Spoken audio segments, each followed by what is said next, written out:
โดยบ่ย่านนะย่านอยู่ไปย่านอยู่ไสน่ะไปเซพาไปไปสู้แม่ใหญ่เพิ่นอยู่นาเด้เพิ่นให้ไปสู้เพิ่นเอิ้นถามเมื่อวานนี้เพิ่นก็เลยออกไปเกือบเป็ดเกือบไก่เพิ่นตอนย่างออกไปนะย่างออก2คนคือบ่ขี่รถไปบ่ขี่แบบค่ามานะแบบสิมาทางใดก็ได้นะอ๋อลัดมาโลดโดยแมลงได้ซะไปอีกบ่แมลงนี่ไปอืม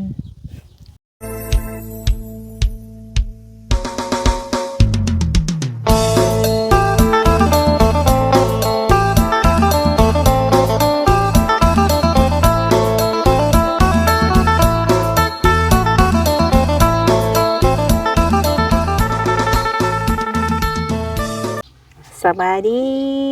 ดีพี่น้อง FC เบิดสุคนเอาไว้ FC ทั้งฝั่งลาวฝั่งไทยและก็ต่างประเทศก็ยินดีต้อนรับเข้าสู่ช่องสบุญมาบ้านเฮาคือเก่าเด้อพี่น้องเด้อหาพ่อกันคือเก่าพี่น้องมาหาทางครอบครัวน้องเต้นอีกก่อนมื้อนี้ก็ได้ท้องฟ้าปลอดโปร่งพี่น้องเอ้ยมีแสงแดดคือเก่าเด้อมื้อนี้เด้อเอามาฮอดมาถึงแล้วพี่น้องติดตามแล้วก็ให้กำลังใจนี่เด้อพี่น้องทางอันเมย์เพิ่นก็มาแล้วแหละทุกคนเลยก็เลยอยากมาถ่ายแล้วก็มาอัปเดตให้เบิ่งเนาะว่าทางครอบครัวของน้องเพิ่นเป็นจังใดนั่นแหละพี่น้องครอบครัวที่ขยันที่สุดเนาะพ่อแม่พากันหาเงินหาคำเพื่อความฝันอยากมีเฮือนมีซ่านคือบ้านคือเมืองเพิ่นเนาะตอนนี้ก็สิค่ะพี่น้องมี FC เพิ่นว่าคือบ่หันกล้องให้เบิ่งแน่ว่าซั่นพี่น้องอันนี้แหละหันให้เบิ่งก็ได้ไม้เพิ่นนี่ที่ว่าเรากะเกียมไว้เฮ็ดเฮือนเฮ็ดซ่านของเรานี่ก็ประมาณนี้แหละพี่น้องเอ้ยเฮือนซันแล้วก็ซ้ำที่เห็นนี่แหละเรากำลังสิเข้าไปหาทั้งครอบครัวน้องเพิ่นอีกก่อนอยู่เฮือนอยู่ซ่านอยู่บ่นี่เนาะเอายังเด้เอาคู่ไปยังเด้บ่นี่ โอ้ยปลาขายโดยสบายสิไปขายปลาอยู่ไสโอ้ตลาดน้อย โดยสิไปได้สันเจ้าไปส่งปลาให้โอ้ใช้ปลานะปลาอยู่เพื่อนเท่านั้นอยู่มันจะตัวใหญ่นะบ่โอ้เพิ่นขายนี่ได้น่ะขายขันตัวใหญ่กับตัวละ100,000ขันตัว500,000เนี่ยก็2ตัว100,000ปลามาแต่ไสบ่ซื้อเอาอยู่อาจจะพรอยู่บ้านผัวโอ้เป็นเอื้อยพุ่นนี่เจ้าน่ะเป็นน้องโอ้เอาเพิ่นสิไปส่งปลากันก่อนเพิ่นว่าไปขายตลาดน้อยห่มสามซา ทางแม่น้องเต้นในพี่น้องเพิ่นไปส่งกันเพิ่นว่าเด้สาวๆพากันเฮ็ดหยังเด้กินนี่สบายดีเฮ็ดหยังกินข้าวเที่ยงอีหล่ะแกงหน่อไม้แกงแล้วให้แกงเอื้อยเราว่าเจ้าแกงนะใส่น้องใส่หล่าไปใส่ไปลิ้นข้าวแกงหน่อไม้กินเที่ยงแล้วกินแล้วโอ้กินแล้วไปหาหน่อไม้นะคุณนี่ไปหาเมื่อวานไปหาอยู่ไสไปหาดีกว่าก็ได้หลายบ่ล่ะโดยได้พอแกงไปหาหน่อไม้เนาะตอกว่าซั่นพี่น้องเอ้ยข่อยรถบ่ได้จักฮอดกอหน่อไม้มันยังออกอยู่บ่มันแห้งปานนี้ก็ได้มันซุ่มก็ออกก็ได้หน่อไม้ไผบ้านนี่โดยยังบ่มาบ่พอยังบ่มีมื้อใดเพิ่นสิมา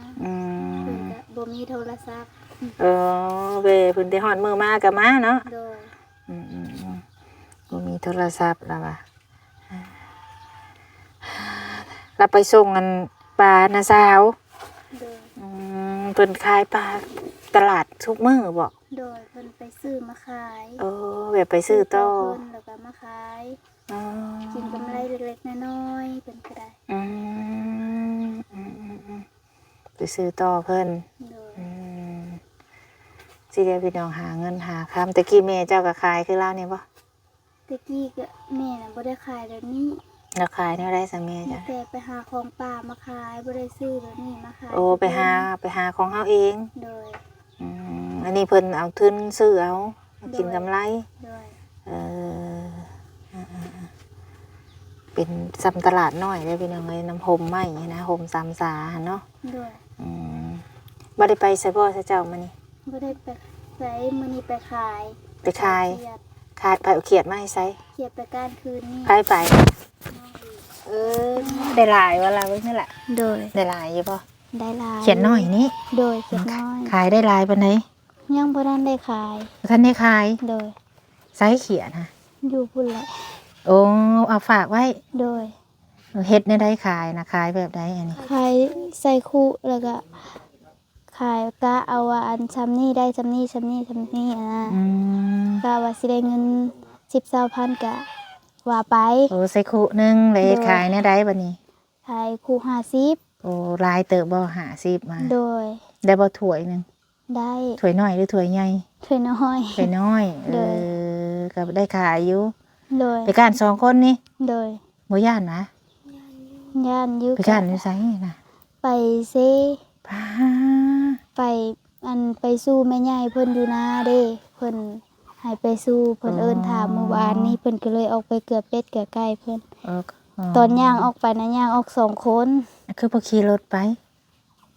บ่ขี่แบ บั บ ด ค่ามานะแบบสิมาทางใดก็ได้อะนะ อ๋อลัดมาโลด โดย ไกลแต่บ่จากนี่ไปนะ ไก่ ไกลเติบ ทางนาน้องผู้แลไปทางนาน้ อื อง ได้หลายเติบบัดนี้ไปสอง โดย คนมาเดึกบ่ เลิกประมาณ11:30 นได้มาหอนเฮือน อืมประมาณ11:30 โดย กะสิได้เท่าใดขายเขียดบัดนี้ ก็ว่าได้อยู่อัน50-60 อืมฝากไว้นะโมพุ่น โดยฝากให้ป้าเพิ่นขายให้ เออเอาออกไปขายยังบ่ทันได้ขายหลายบ่คนขายอยู่หั่น หลายอยู่ เขียดก็หลายบ่ โดยเครียดกบปลา เขียดน้อยก็หลาย โดย อ่าเพิ่นเอาออกไปก่อนนะพี่น้องเอ้ยคันยังอยู่เฮือนนี่สิซื้อซอยอยู่เนาะ โอไปการเขียดขายแมลงได้ซะไปอีกบ่แมลงนี่ ไป อืมก็เห็นหุงว่าข่อยบ่เห็นหุงเขียดได้เดี๋ยวนี้ เห็นอยู่แบบมันเต้นไปกะแบบ ถ้าแบบมันบ่เต้นก็บ่เห็นถ้ามันเต้นก็ เขีย ไล่ ดเขียด คุบ เขียดหน้าหรือเขียดน้อย เครียดหน้ากะไล่ ปนกั คุ น บโดยเครียดหน้าเครียดน้อยปนกัน เอาโคมบ่ไปเยืองนะหรือ โดยเอาโคม คนละอันเลย โดย โอ้ไผหมานกว่ากันนี่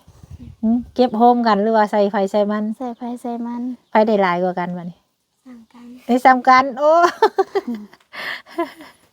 ได้ซ้ำกันนะจ๊ะเนาะดีไปหาขาย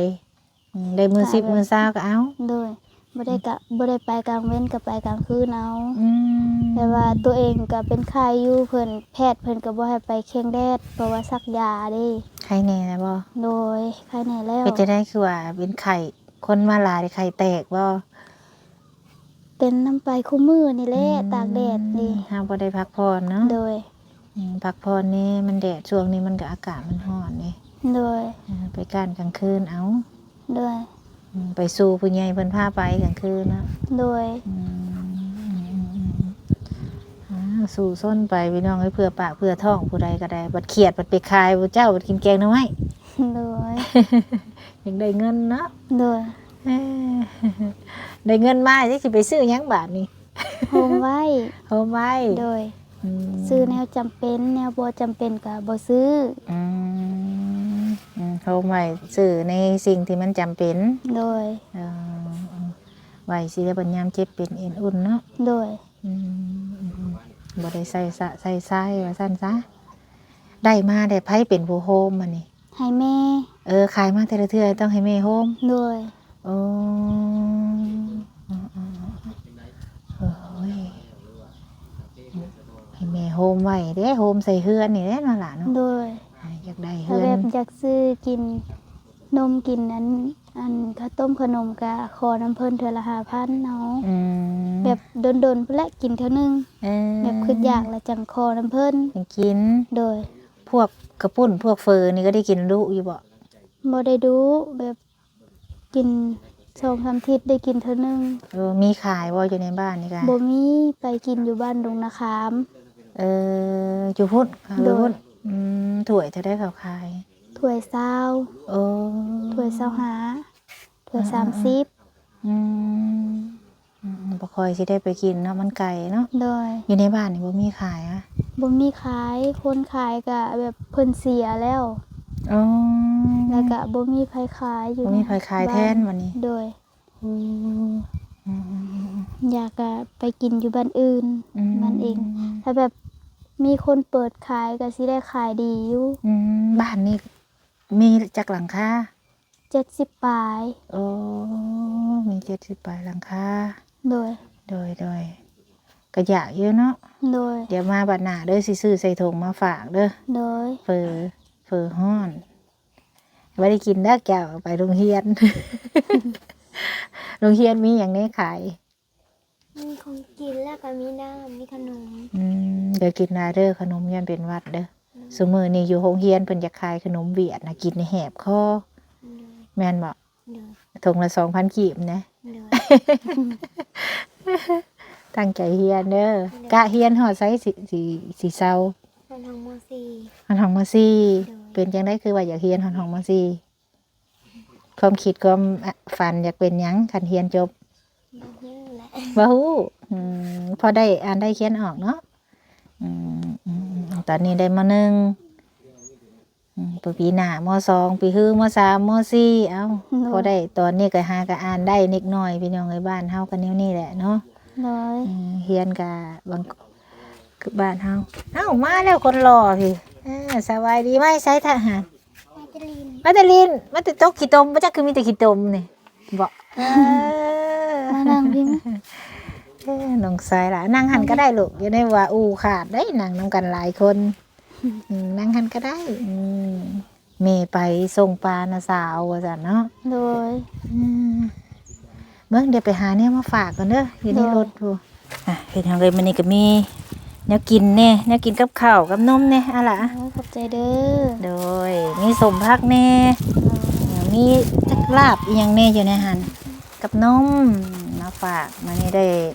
ผมมาฝากระวังเด้ระวังเสี่ยวเอาไปกินก่อนเด้ ฟ้าเมื่อคืนนี่จะมาไปกินข้าวด้วยที่ ห่านหมาน้อย มันซับตูกันคืออย่างนี้ครับอีหยังก็ได้เวะ ใจ มา ลืมเป็นสิเว้าเก่งได้นี่นะเว้า โด เก่งบ่ ยเก่ง ระหว่าง3คนนี่ไผเว้าเก่งกว่ากัน เพิ่นนี่แหละ บ่ โดย แม่เอาเขียดต้อยปากบ่แต่ยังหน่อย ป้ากับแม่เฒ่า เอาเขียดต้อย โดย ก็ประมาณนี้แหละพี่น้องเอ้ยเด็กน้อยกันเนี่ยนี่แหละเนาะผู้เว้าเป็นผู้บ่เป็นนั่นมันก็ ถึงเวลาไกล เป็นไร มัน กั ได้ น ไกลขึ้นเจาะเข้าหั่นไปบ้านนี้ใส่ง่ายบ่ใส่ง่ายไปยากบ่ โดย ใครนี่แล้วเนาะเป็นหวัดเป็นไอเป็นไข้เป็นหนาวก็ได้พักผ่อนนี่เด้อบัดนี้ โดย อย่าพาไปได้แย่ไข้มดแดงก็ โดย ก็ไปแต่เช้าไข้เด้เลยอันนี้ซ้ำนี่ยังบ่ได้กินข้าวเที่ยงอยู่เมมาเลยก็อบอุ่นขึ้นแน่นอนล่ะมื้อนี้ โดย เมียงอันนี้ มาท โอ้มะขามหวานมะ มะขามหวาน เอก ลาง ขอบใจเดี๋ยวเราจักเอามะขามมาเด้นี่ตกลงได้หำมาแต่ไสนี่ ำน้องไปต่อชะมูดแล้วก็เอามา ไปรักของเขาเว้ยจัก คอน้ำดู เป็นมะขามกลาง โดย โอ้ขอบใจเด้อให้ได้เมียงามๆเด้อ โดยจ้ะ หยอกน้องกันพอยังบ่มาอยู่เนาะ โดย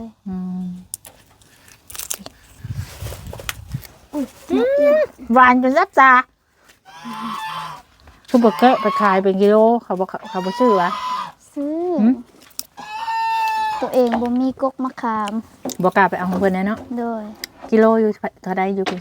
บ่ฮู้บ่เคยได้ขายจักเทื่อ หมดทั้งบ้านนะเขาแกะขายกิโลหนึ่ง6,000ว่ะ อืม เป็ดจะบอกอันก่อน โดย ใครเห็ดแล้วขอบหมูแม่ เฮ็ดแล้ว ใครดูไซ อยู่หั่น หึ อยู่หั่นเดี๋ยวไก่ขอกเป็ดนะ รวม โดย ใครหมูนะดูไซ หมูนี่ยังไปเอาลง ถ้าได้เอามา โดย หมูบทันได้เอาลงมาเพิ่นนะ โดย คนรอขี้ดื้อได้นี่อาบอยู่บ่น้ำเจ้ากะ ได้แอบไปกิน ไม่ได้อาบ ลิ้นจนไปลิ้นกับหมูจนค่ำจนลืมหดอาบน้ำ ไปเล่นยันแต่รถได้ไก่แคมทางจำเนาะ โ บ่ได้ไปแคมทางไปลิ้นน้ำทงนานี่แหละ โอ้ พุ่นไปลิ้นพุ่น มื้ออื่นก็ได้ไปโรงเรียนเด้อเจ้าเนาะนางขี่รถไปคนเดียวบ่ เลย หรือว่าไปสู้หมู่บ่ ไปซื้อ อืมตัวแม่พ่อบ่มาแม่สินำเมื่ออีกบ่จัก บ่มือ บ่เมื่อ เลย มาหากู บ่เมื่อแล้วเรามาเราให้เป็นห่วงลูกเนาะ เลย ก็แต่แม่มานี่บ่ได้มีไผมาบ่บัดนี้ บ่มี อืมเขาจังมาหยอกมาใหญ่แน่เนาะ เลย ที่ผ่านมาก็ไปนั่งนอนบ่รู้จักที่หยังนี่บ่ นอนหลับ ผู้เอื้อยโดบ่ได้รับบ่ได้นอน เล ผู้ ย น้องซ้ำสินอนเนาะล่ะ กันรับฟันดีเลย นอนรับฝันดีผู้น้องผู้เอื้อยโดตาข้างบดเกิน ระวังแน่นั่งอยู่หม่องนี่บ่ โดยเพิ่นนั่งแล้วก็ก้มหน้าแล้วก็แบบถ้าแบบซองเพิ่นก็ดึงหมวกลงแล้วก็ซองแบบนี้ แบบเขาใส่หมวก โดย ใส่วอร์มค่ะ บ่หมวกของเสือ โอ้แบบเอาอันเสือกวมหัวค่ะ โดย บ่ฮู้จักคนเลยเจ้าก็ได้ บ่ฮู้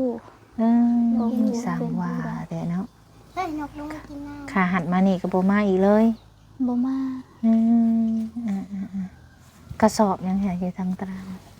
ก็สอบงิ้ว หิ้วมาใส่ อยู่ ไปหยัดหมอนเนี่ยเนาะ โดย กระสอบหิ้วไปหยัดว่าเราไปเฝ้าเขียดแล้วเมย์เจ้าเนาะไปเฮ็ดสักคู่ค่ะ